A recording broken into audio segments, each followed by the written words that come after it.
Hello, welcome back to the Armenian Museum of America. I'm Gary Lind-Sinanian, the curator, and today I'd like to talk about some rugs.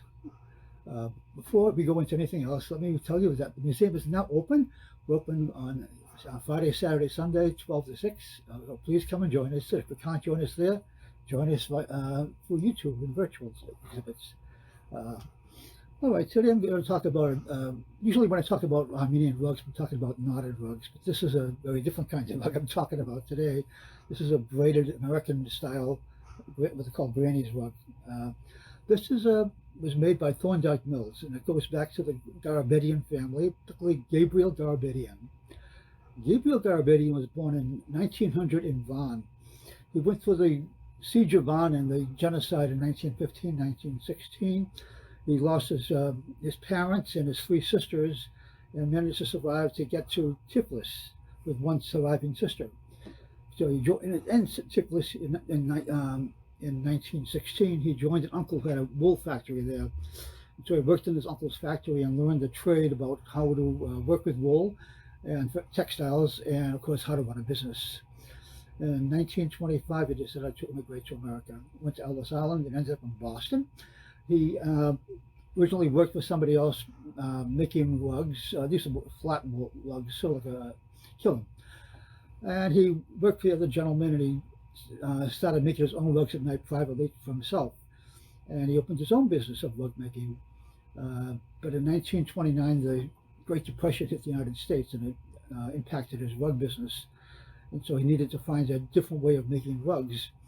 A gentleman in Worcester had a factory which he was lost his partner, and he needed a new co-partner.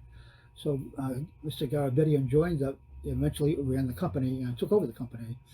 It became known as a novelty rug company. Originally, he was making flat woven rugs, as I mentioned, not the knotted kind of rugs that you make in Oriental rugs. Those kind, those are very labor-intensive.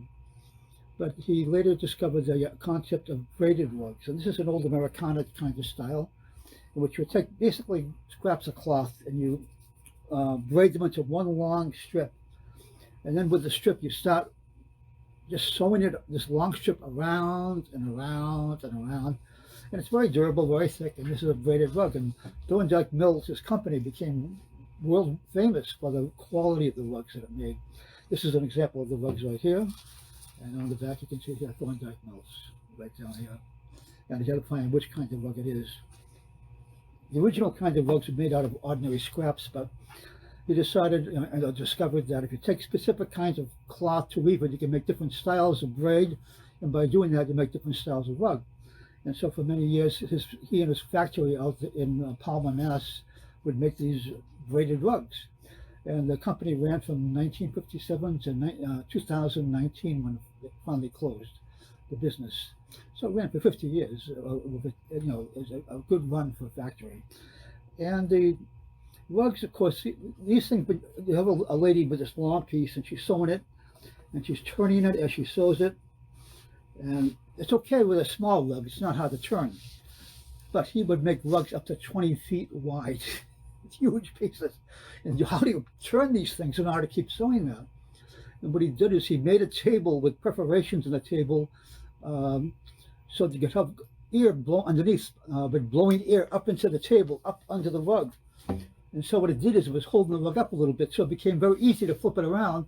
One person could do it because it was being held up by the air as they were sewing. So it made it very practical for one person sewing on each table by doing that. And the company, as I mentioned, closed in 2019. And before they closed, they called us, and I went out there with Zoe Quinn, the collections manager, and we photographed some of the equipment that they use, the kind of tables that were made for this thing. And we have it now on our files, these footage of the last of the mill before it closed. And we're very fortunate. They gave us a couple of pieces of these rugs for our collection, and we have one on exhibit right here in the lobby. Sometimes you get an object which is like a family object, but you can't make a big exhibit out of this one object, but it's got a nice little story behind it, and you want to tell the story to people. So what we do is we have a case right in the lobby for family history, and we put the object in there. We talk about this. This is a little dress that came from a girl who was in an orphanage. These are the boots of an American soldier who was an Armenian American soldier who was on Omaha Beach, etc. Things like that, just to tell the story of that family in a very, very modest way. And this is one of the pieces there. So we hope you come by the museum sometime. You can enjoy this particular piece and the many other objects on display at the museum. And we have a very full program. If you go online, you'll find about our events. And the Armenian Museum is here to share our history, our stories, our culture with you, the public. We thank you for joining us. We hope you'll join us again. And until then, stay safe.